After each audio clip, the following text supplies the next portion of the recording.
The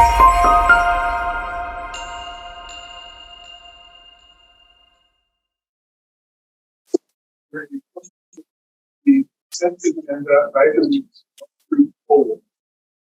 So moved. Okay. The motion is second. All in favor, please say aye. Aye. Opposed? The agenda is passed. Audience comments and if you are on Zoom looking to offer comment, please use the raise hand function.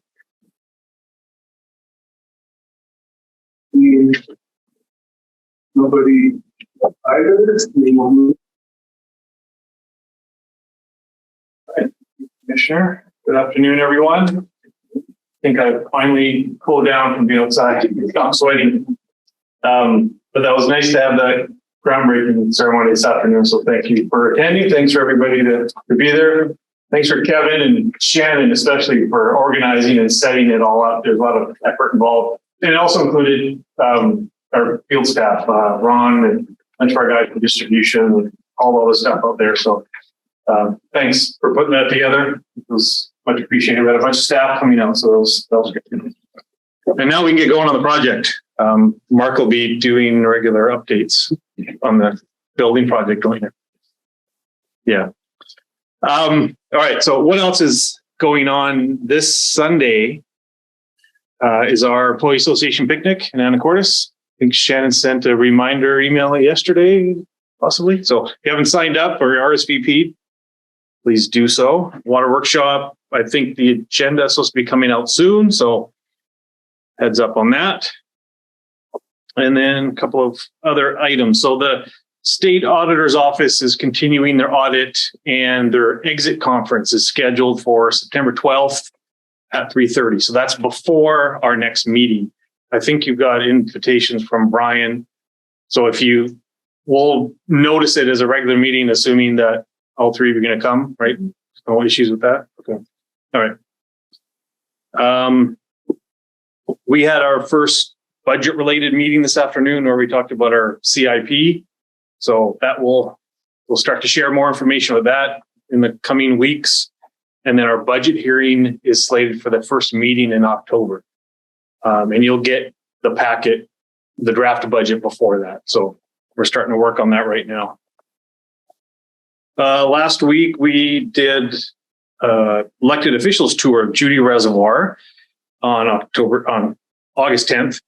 It ended up just being two city council people, one from Mount Vernon and one from Burlington, and then Commissioner Hamburg came as well. So smaller tour, but we spent more time talking because the group was smaller, but I thought it was helpful and worthwhile. The county fair was going on recently, and so we had the Thirst Buster down there. So I don't know if any of you went down there.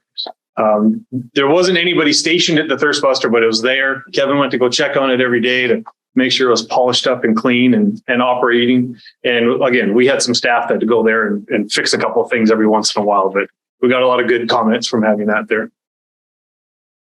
And then my last item. So I had a meeting today with Sarah Young from the port, and it was a follow-up to our joint meeting that we had with the port commissioners back in June. I want to say, June 27th. So we went back and revisited discussions about the budget, business model, strategy, those kinds of things. We hadn't really touched base since then. So we caught up on a bunch of items, but we're not making progress on this as quickly as we'd like to, and we're not keeping the ball moving forward as much as we'd like to. So we talked about putting a smaller work group together. So not just Sarah and I meeting, but having Alistair there, having somebody from the port there. So the technical leads as well. And then we talked about pulling in one commissioner from each agency as well, so that we get the elected officials' point of view. We thought that would be a good way to keep a board member up to date on what's going on, but also being able to talk at all levels of each organization. And then I just got an email from Sarah because we thought it would be good for the county to be involved. So Lisa Janicki is the chair of the Washington State Association of Counties, and she leads their fiber program or discussions. And so she's also agreed to be a part of that work group. So we're going to try and set up monthly meetings for the rest of this year to talk about strategies and just keep making slow progress. We need to connect some of our facilities.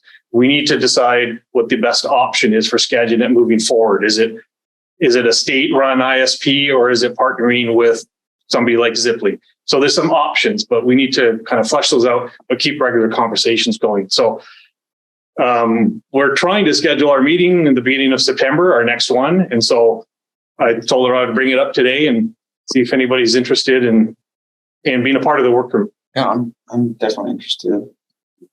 Representing the commission. I'd be happy with that. Okay. Yeah. So more to come then. I think rather than noticing a public meeting, getting both boards together and, having to schedule all that out, we can do these a little bit quicker and make decisions quicker. Quicker for sure. Yeah. Well, then if it becomes a regular thing, then we can move that into the others, like the annual assignments. So maybe that's the SCOG additional, it's the SCOG and broadband, opposed to just the Wakuda or the insurance. Yeah. That way we can swap that around. I don't know how long this will last, right? Like, it kind of depends on what the model looks like as we go forward. Is the county going to play a bigger part in this? Is our Skagit net? I'd love to work us out of the job on that. As soon as we can professionalize that, better for everyone. So, we talked about budgeting and contributing to operating expenses. So that's going to be one conversation. I don't think that's going to be a big deal for us. I don't think there's going to be a request for contributions to operating expenses. So that's good. But there's still other things that we need to kind of make decisions on. So maybe the work group can talk. And if you're a part of it, we can bring those conversations back here. And if there's decisions to be made, we can make those as a group and then take it back to the work group. Right. That would be my biggest concern, is ensuring that we have transparency with the rest of the board and ensuring that the decisions are made as a group. Group to move forward. Yeah. So it would help keep that going rather than waiting for meetings to happen. Yeah. So, okay. Right. So we have a volunteer. I think we were pretty clear when we met with them that that was probably our last contribution. Yeah. I think that message is pretty loud. Yeah. Right. So, okay. We'll start scheduling meetings and we'll work with the port and trying to get everybody together. I'll let you know when those are happening. And then we'll report back at every meeting. And if there's decisions and discussions to be had, we can bring those back too. Sounds good. Good. That's all I have.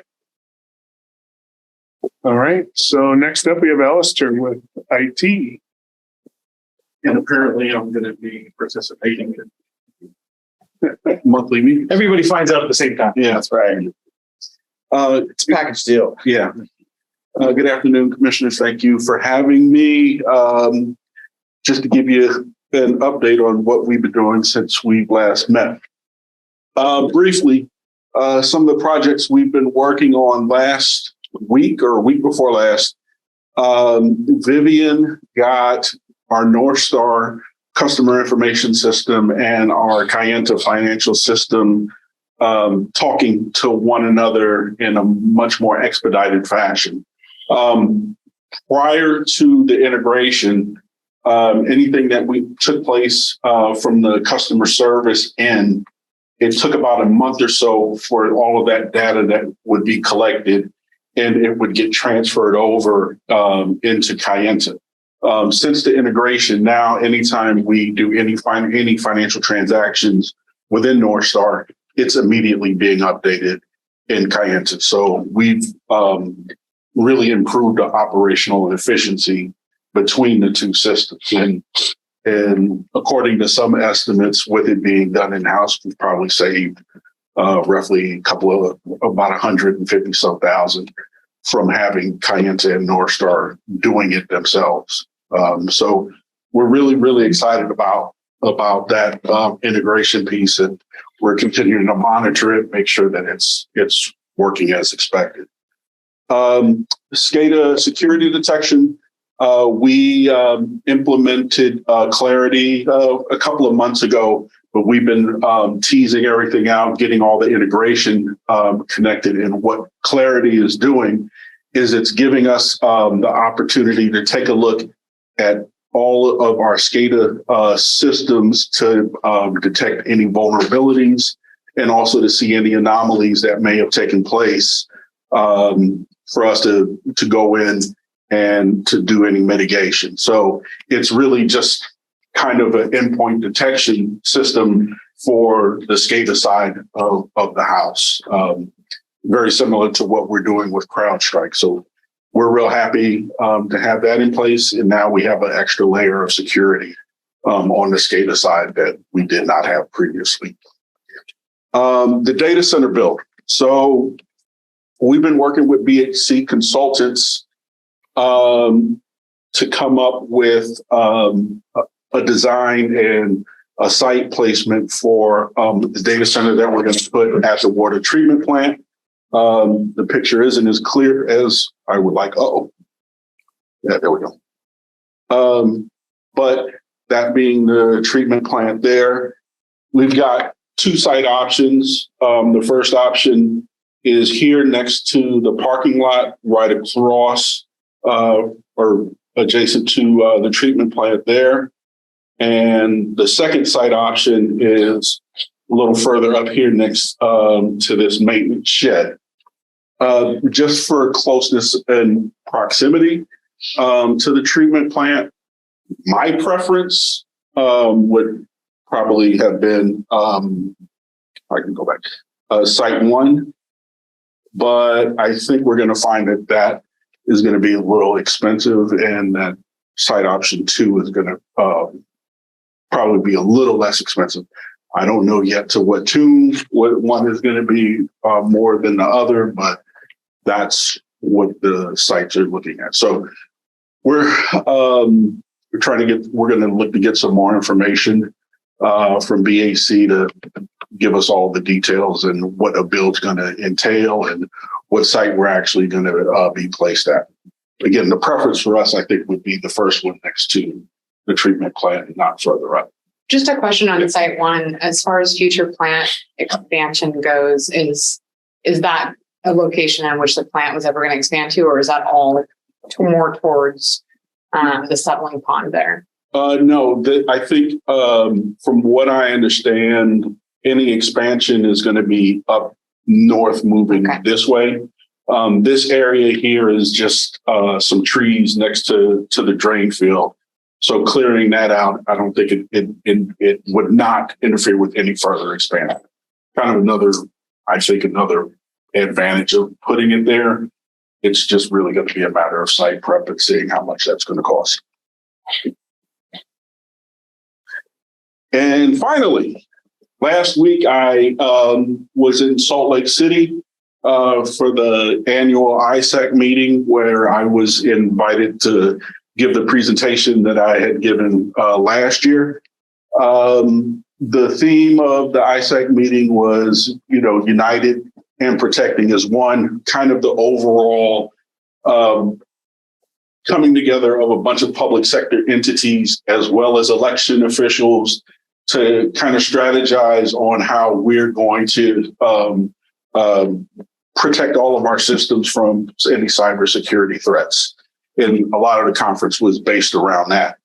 My particular presentation was talking about implementing cybersecurity for small and medium-sized organizations. I have a tendency to be very interactive in my presentations there. And a lot of the folks that attended typically had IT staffs of 10 or less, and they were managing all sorts of customers, some over 100, some around our size, some with a little bit less, with varying different budgets and resources that were available. And I'm kind of embarrassed to say, but thank you very much. We are a fairly well-resourced IT staff and a lot of things that we're able to do. But I think the presentation that I was able to give came from a point of, I'm starting a cybersecurity program with very little experience. How do we get started with fair to limited amount of resources? And I think it was fairly well received. And finally, despite my presentation, a lot of the themes in most of the other presentations revolved around AI, and everybody's starting to get their heads wrapped around how AI is going to affect cybersecurity postures, both from a threat perspective, but also from a cybersecurity defense perspective. And so there is a lot of discussion about that. We actually had some folks from Google that were there talking about how they're implementing machine learning and how they're doing their AI, even to the point where they're allowing their AI machines to make decisions for them for a lot of routine types of tasks. So try to minimize the amount of human interaction to really focus on what they would deem as necessary, and a lot of the routine tasks actually being managed by AI. And I think there were a fair number of Skynet comments that existed that were already out there, but it was still a topic for discussion. Nobody had any one particular solution, but it was something that everybody is very wary of. And George and I have actually kind of talked a little bit about where we think AI may play within the PUD. It's here. We're using it in various forms, but we're nowhere close to having a good strategy at the moment on how we're going to be utilizing AI. And that's it. All right. Questions? Thank you. Any questions? Thank you. No, thank you. Thanks, Alistair. Yeah.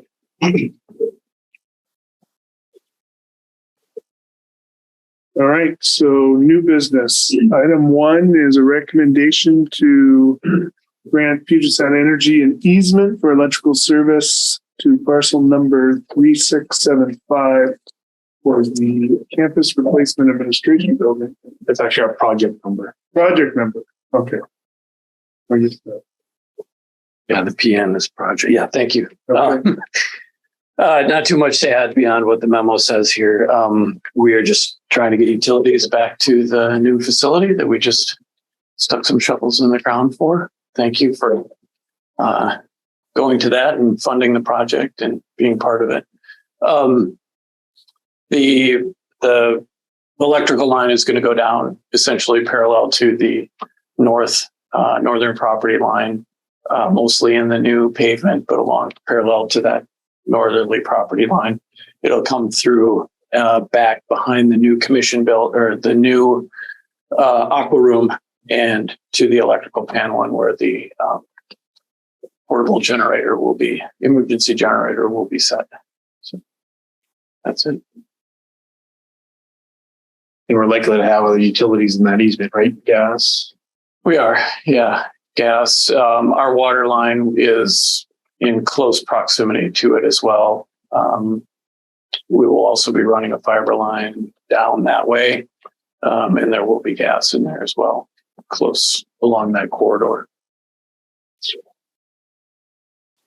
Very good. All right, I Motion. motion the general manager to sign an easement providing Puget Sound Energy access to serve a new admin building at 1415 Freeway Drive. Second. Motion and second. All in favor? Aye. Aye. Opposed? Okay, that is adopted. And next up is the water policy manual revisions. All right. And Brad. Thank you, commissioners. So as you know, for the last several meetings, we've been discussing chapters 2 through 4 of the water policy manual. We came with proposed recommendations to update the policy for many of the practices that we had in place for many years, but never put into the official water policy manual. Through several discussions, I think we came to your policy approval and also recommendations of what the board wished to see going forward. I've highlighted several of these in the memo here to answer any questions. I hope you had time to review. I put a clean copy and a semi-clean copy in there to try to erase some of the clutter just for typos and formatting changes and just settle on the main points. The couple highlights, I think, is adding a written application, making sure that we've clarified all of the steps that we will require for a responsible party in every application going forward for water. The other thing we discussed and agreed to was a late fee penalty and interest, and changed it from $5 2% to 10% 1%, or $10 1%, sorry, and included all account types in that clarification. Going forward, we spent some time on the heat moratorium, the protections for customers that have been turned off, that we would turn their water back on for the new RCW, and then clarification on the agricultural rate. We discussed it internally and think that we would come back to you with a proposal to add the clarification for consumption charges on the Appendix A, where we talk about the consumption charges by type. Agricultural is one of those, and then we'll add another one about piped water in case in the future we add a different type of consumption charge for other types of water. I think, and then a little bit about refunding deposits. After 12 months, we will stop doing credit checks, but we will take credit history from a utility, 12 months of good credit. That's no late fees, no penalties, no interest, and we would do the same. So after 12 months, we would refund any of those deposits if asked. And the last one, I think, is, I guess it was the credit part. So that was the other part. The one thing I would say with adoption, we were planning on asking that we would delay adoption until January 1st. And that would give us time to make sure that our customers have the opportunity to know that we have updated the water policy manual. So we'll post it and then have notifications in the billings that are coming up that there have been modifications and changes to them, so that we can try to make sure no one's surprised on January 1st, if that would be agreeable to the board. With that, I'll answer questions. We do have a copy of it up there if there's a section that you'd like to reference, but otherwise we're ready to answer questions or adopt. Any questions, Brian? No, I really appreciate the time that you spent on that, or everyone spent on this. And I, as George said before, there's no other way to really do it this as transparently as possible. And I think we really had good input, and so that was time. Yep. Well, I move that we approve the revisions to the water policy sections 2 through 4 For adoption in January 1st. I second. We have a motion and a second. All in favor, signify by saying aye. Aye. Opposed? Okay. Great. Thank you. It's adopted. Thank you. All right, agenda item 9 is declaration of an emergency for the Skagit River Diversion Power Transformer. Mike. I'll just give a lead in. Mike knows all the details of this, and I've talked to each one of the board members. So if there's questions, and we got some last minute updates, Mike can answer those. But the summary is that the power transformer at the SRD is offline. We currently are not running any pumps at the SRD, but there's no disruption to any of our customers. We have a full reservoir, and even with the heat and the peak demands, we are later this week going to open up the Anacor's interties to help soften the demand on our system. So we haven't calculated out how long our reservoir is going to last, but we feel fairly confident that we'll be fine for a number of months. But with supply chain issues being what they are, especially with electrical equipment, and with the fact that we're not meeting again for 4 weeks, we thought it would be a good idea to put an emergency declaration in place just because of the significance of the event, but then also to not let our bidding policies prevent us from acting quickly when we find something that we need. And so this is a scenario where the transformer is unique. And if we find one and there's somebody that has it that's willing to come and do what we need to do, we should act quickly, just because it's, even though the reservoir can last, we should have that pump station up and running. So the one big thing, so this was just updated recently, and Mike can give you the summary on this. So there's a resolution in there for an emergency declaration to waive bidding requirements. There's a bunch of specs in there. But the last part was to increase my signatory authority. So it's currently at 120,000. With some information that Mike got literally at 410, we, instead of increasing that to $500,000, we think it's better to increase it to $1 million.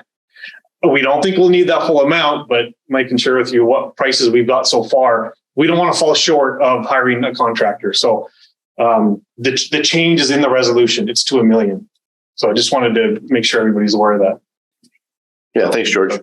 Good afternoon, everybody. Without bouncing all over the place, which I may still do, and trying to get too much into the weeds on this, as George said, these transformers is a line voltage of 12,470 coming in, which is pretty common throughout all distribution systems. But the 4160 outgoing voltage to our motors is what is more unique. It's considered a medium range voltage. Most of them out there are like a 2000 volt transformer, like you find out in the residential areas. This is a little one off of that. So there's not a whole lot of them out there. So the first thing, what we've done is there weren't any issues at the SRD that we were aware of, had no indications. What we did is an oil sample, which you do on transformers routinely just to check their condition. It's kind of a condition assessment. And it came back and having very high levels of gas in it, which means it's failing. So upon getting that oil sample back from this company, they recommended we take it offline before it either goes into further catastrophic damage or like one of the pole blows up and catches fire or something like that. So we're like, all right, take it out of service. So upon that, then the gas levels, now we have to mitigate, number one, mitigate the gas that's in there and then drain the oil out of it, get the thing off site. But more importantly is procuring another one. And they're, like I said, they're not very common. We've reached out to other entities, PSE, and this company in particular who works all over the world, the company that's doing the work, has access to the best supplies and availability, we feel, anywhere around. We're fortunate to have them so close to us in Arlington, oddly enough.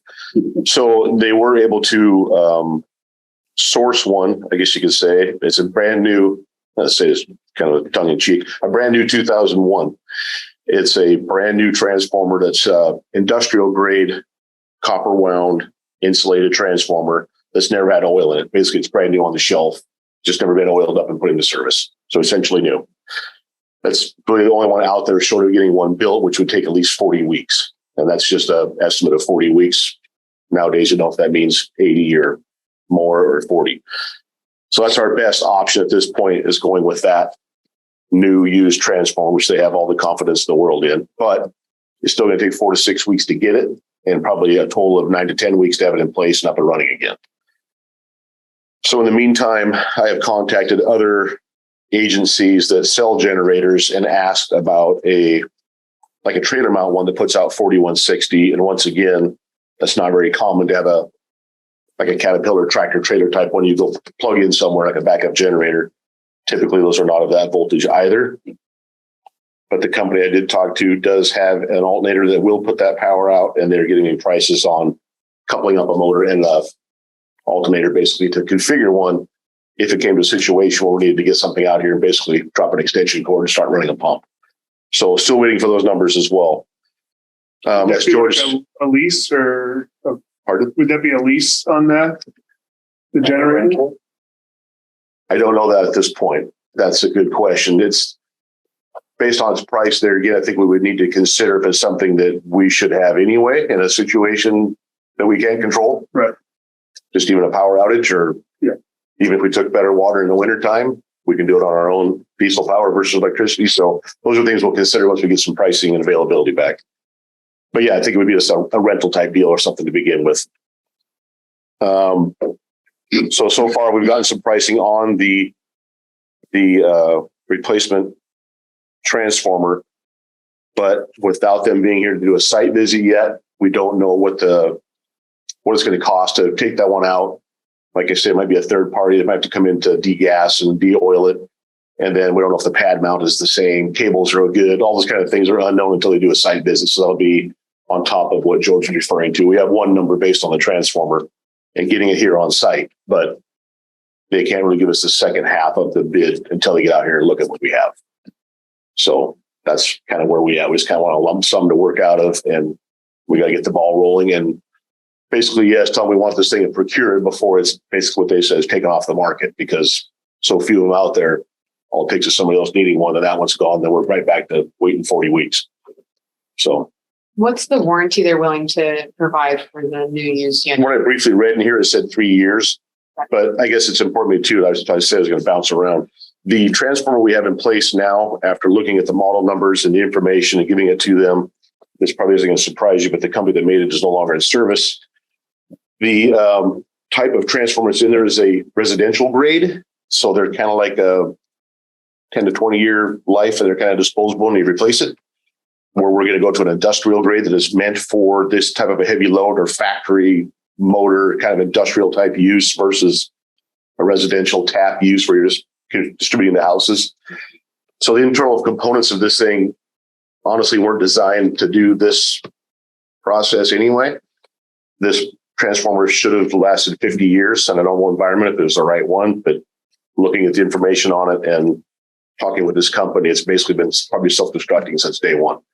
There's no protection on it from lightning and surge. So every time the power goes out in Cedar Woolley and comes back on, it hammers it. And yeah, probably wasn't the proper transformer to begin with, but that's neither here nor there. We've got to move on from here. So the initial estimate that we got to just supply and install without doing the site visit was close to that 500,000 that we originally had in there. So then we're trying to figure out how much more should it be. Right? So we're kind of shooting in the dark for an estimate for, signatory authority. So we put a round number in. It is $1 million. Yeah. I hope we do not go over 600,000 or 700,000. Well, We don't know. I have no We doubt don't know. that you can spend what it takes and not a penny more. Has been the case since day one. So we got to get them out. They'll do a survey. They'll get us a better cost on disposing of the one that we have, and then we got to prep it for putting in a new one. So we're at their mercy, kind of. In our next meeting, even though you don't need our signatory authority, will you bring the dollar amount to our next meeting as well? That's what the resolution says, that any time that we spend against that over authority, it comes back in a report on it. And we'll report on this continuously until we declare the emergency over, because we have a new one in place. And then other question is, as far as budget goes, where will this reflect as we look forward when Brian does his reporting on where we are with budget stats? Where will that be shown within? Well, I think you'll actually know as it's spent.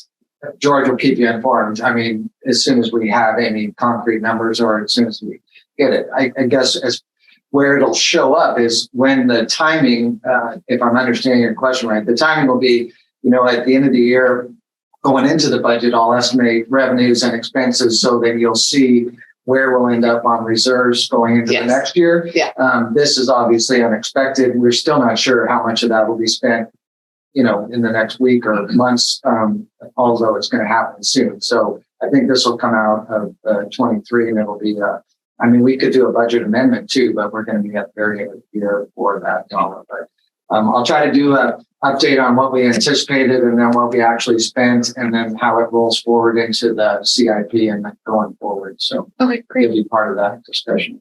Budget happens. Well, words mean things. And so when we say declaration of emergency, that what we're really saying is that this is a declaration of exigency in terms of providing budget authority opposed to any semblance of concern for availability of water. Correct. That's not what we're talking about. Correct. That's the first thing. Correct. Heat wave, all of those other things. That's not, to be absolutely clear, that's not what this is about. Correct. This is about creating authority to procure something in a very non-linear right? So we've had this disruption. It's nonlinear, unexpected. Therefore, we're matching that authority with our own processes to be able to pull it off and to save time and money and keep the water flowing. So that's RCW, it's quoted in here, but RCW 39.04.280 is very clear on waiving bidding requirements, and it requires a declaration of emergency. Right. So you're right. It's just terminology used in order to speed up your process. But yes, thank you for clarifying that. Very, very well said. And on top of Very well said. And on top of that, as George said, to buffer some of our loss, we are going to turn the interties on. So there may be some water quality, taste and odor issues coming up that Sharon will be fielding. And if you guys get any, the port area, Bayview, things like that will be Country Club, will be some of the areas that will probably first notice the taste and odor type from free chlorine. So yeah, even our distribution guys like, I don't turn them on. I want that at my house. So there will be some of that coming up, and that's just going to help buffer our loss. Less water we have to make. Yeah. On top of that, the lack of cold river water coming into our reservoir could potentially in the future lead to warmer water, and we may start having some issues and backwash frequencies and things like that. So also just being a little bit more ahead of the game as far as turning interties on and kind of buffer our loss and help our own treatment plan out. It's pretty easy to do. So that's where we're headed this week. Any questions? Another reason you're glad you're not in the power business. Yeah, seriously. Residential transformers are 2.5 to 3 years out. So there's still a long-term solution to this, which we'll talk about during our budget work sessions. As far as power supply, we've talked about power supply to the treatment plant and the SRD for years now. And having this, we need to get a new transformer in, but is that the right long-term solution? That's something we need to discuss. So there are other options for power supply in that area that will cost us, but it'll be more reliable. So something we need to talk about. All right, so looking for a motion. Thank you. Well, I move that we declare an emergency for the Skagit River Diversion Power Transformer, approving resolution 2299-23 to declare said emergency related to the failure of the power transformer at the Skagit River Diversion Pump Station. My second. Motion is second. All in favor signify by saying aye. Aye. Opposed? Okay, the emergency declaration has been declared. So there you go. Looks like we've got a couple informational items in there. The reservoir data reports. Monthly budget status. Any commissioner comments tonight? I appreciate, I'm sorry. I got a tour of the RO plant out at the Grimace Island, and that was a great experience. It was a beautiful day. So thanks, Mike, and everyone else who went on that. It's very, very interesting, that little package plant. So, also really enjoyed the tours. So thank you, Kevin, for putting that together. Hopefully we'll have another one that more elected officials will attend. But I think the two that attended really, they had great questions and were really engaged in the whole tour. So thank you all for that. Just want to thank everyone again for the groundbreaking. I know that that's a lot of work that often goes, unheralded. So Shannon, Kevin, those are good, important kind of breaks from the norm, and everybody has to stand up from their day job and go out there and stand in the sun. But I think it's important for the community, and it's going to be a big deal. And so that's an exciting thing. Thanks for the work that goes into that and all the work that's gone into getting us here. So. Yeah. I would echo all the same comments. And we kept it short and sweet. We did. Yeah. 14 Nobody minutes. talked too long. It's our 2 hot for speeches. No,